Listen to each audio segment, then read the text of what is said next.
Welcome to the latest edition of Used Finds. Now, if you haven't already, please leave a like and subscribe to help support the channel. Really helps us out, and it helps our channel grow and allows it to be seen by more people and grow within our lovely vinyl community. Thank you for watching, and we're going to roll the intro.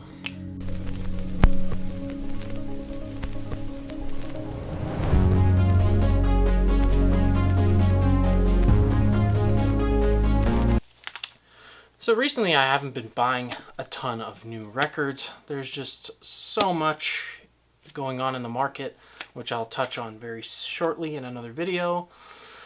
But I've been really trying to just fill out my collection with used records and essential records that I haven't seen in the wild or haven't purchased up until this point. One of the greatest singer-songwriters to ever grace this planet, honored by many artists, and Bob Dylan even inducted him into the Canadian Music Hall of Fame, and that is the one and only Gordon Lightfoot. Now, first up we have Sundown, probably his most famous record on the Tan Reprise label. Now this includes obviously Sundown, I think his biggest hit that might have hit #1 in the United States, and Carefree Highway. The melodies in that song are just awesome. Now, if you watch Rick Beato's channel and what he does with sort of his song breakdowns, he had a really heartfelt, thoughtful video and breakdown of Gord's songs that I highly insist you check out if you're a Gordon Lightfoot fan. But Sundown is an essential, sort of folk rock, folk acoustic album that anyone who is a fan of like 70s music should really pick up. Next up is Gordon Lightfoot, The Way I Feel. This was his third studio album. Now this features the excellent Canadian Railroad trilogy, Rosanna, Home from the Forest. So many good songs on here. And it's just a lovely. This pressing is kind of noisy, not the best quality, but for $8, can't really go wrong. It's on a Black United Artists label, and it is just it's just really good. Really good music. Really interesting and cool to see the evolution of sort of Gord's songwriting and how it's rooted in sort of his love for the country of Canada, and it is just an essential record. I highly recommend you give this a listen if you haven't heard it. Awesome stuff from the late Gordon Lightfoot. Now, I'm a huge soul music fan, so I've been looking for these records for a very long time. Well, not really looking. They've been on my list. I just really haven't spotted them anywhere. And that's from one of the most talented human beings to ever walk the earth, Mr. Stevie Wonder. Now, I happened to catch the Instagram story of one of my local shops and saw that they got Fulfilling This first finale in. It's on a blue or sort of indigo Canadian Motown label. Not the Tamla label that you would see in the United States. Now, I'm not sure the sourcing of this record. Rumor has it that Stevie actually never delivered true masters to have his records cut from. I've heard that they were all cut from sort of mix downs that he had pre-prepared for the records. So, yeah, Stevie, and the MoFi silver labels aren't from the actual tapes either, so I'm not quite sure the sourcing. There's great threads on the Steve Hoffman forum about this. I'm not quite sure what actual sources were used, especially for the Canadian issues, but the American counterparts, I believe this record was done at Kendon Recordings in California, and then when I was in the shop, I picked up this gem, and I thought, wow. And at first, the record store owner couldn't find it because I believe this he said he got this a couple weeks ago. So I wasn't even sure when I went in if he'd still had it. and I searched around and I eventually found it. But he also told me that he had this other Stevie Wonder record, which just happens to be my absolute favorite Stevie record of all time, and that is Inner Visions. Now, this record really changed the career trajectory of Stevie Wonder. Obviously, you had classics like Talking Book and Music for My Mind, but this really propelled him into that sort of stratosphere of a superstar, and also producing music that was both awesome to listen to,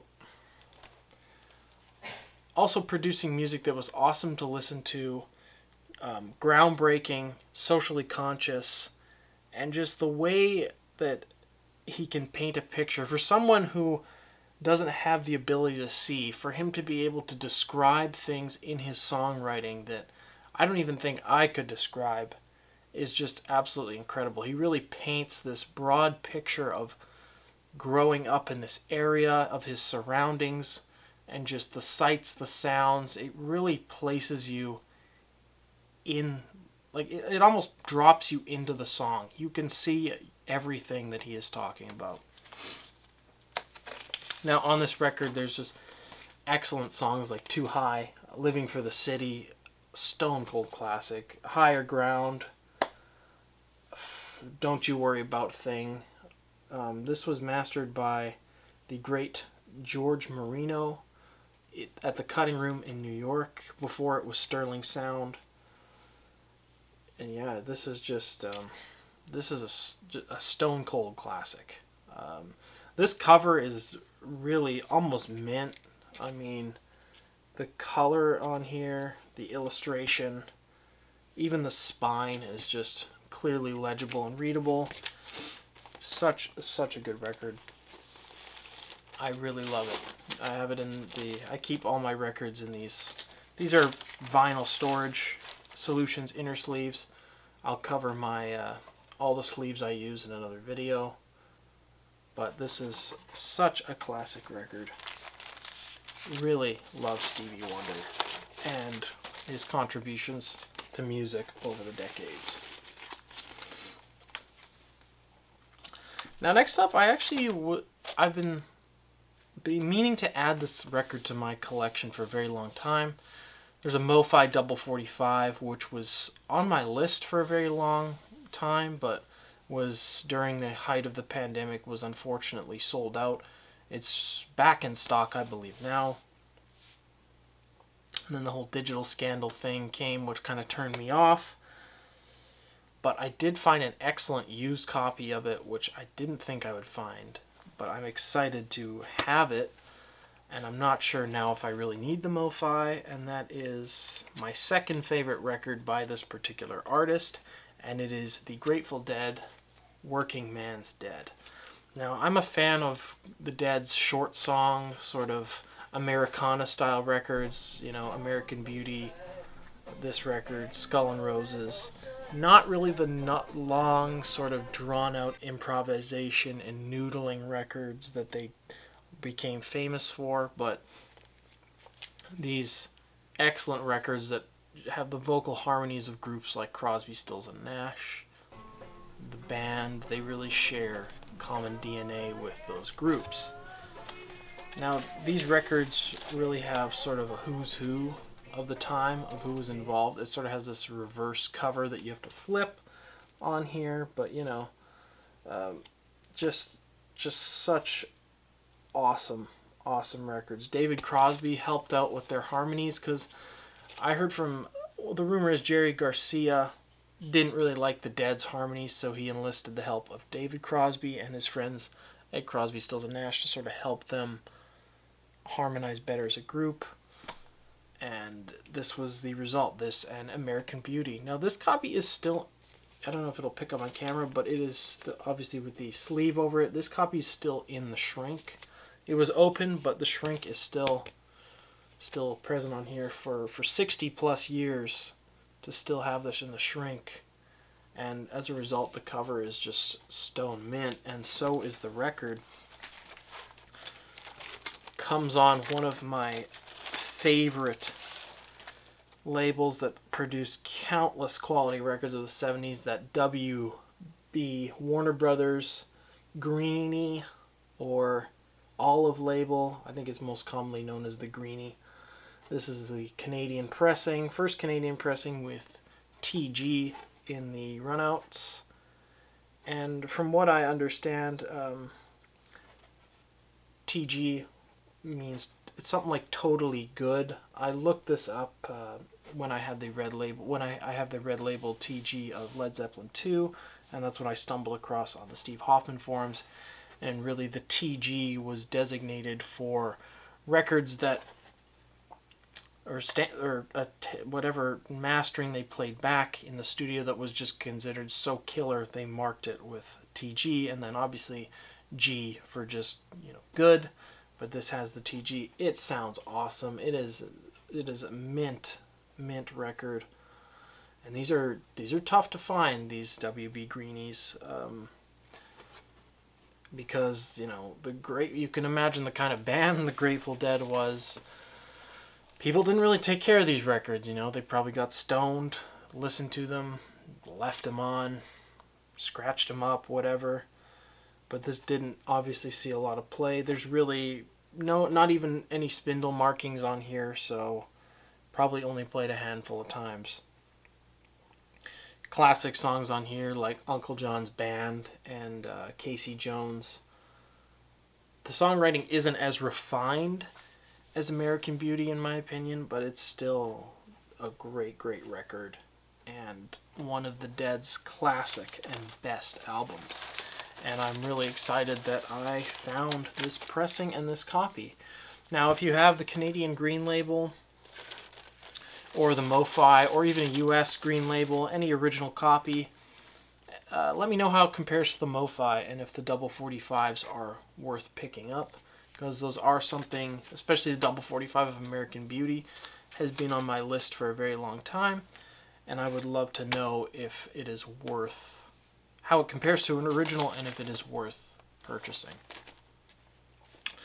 Now, I saved my most impressive find and my coolest find for last, which I'm subscribed to another local shop's email newsletter, and yeah, they post stuff from time to time, just what, every Monday, Wednesday, Friday of the used stock they get in. This wasn't actually in the newsletter, but I just happened to go into the shop.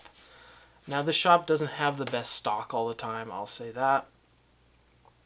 Very hit or miss. I don't really like how they sort the records. They tend to mix the new with the used, which kind of just makes browsing sort of a chore when you're looking for good used stuff and you find a whole bunch of new records. But that's just sort of a little mini tangent there.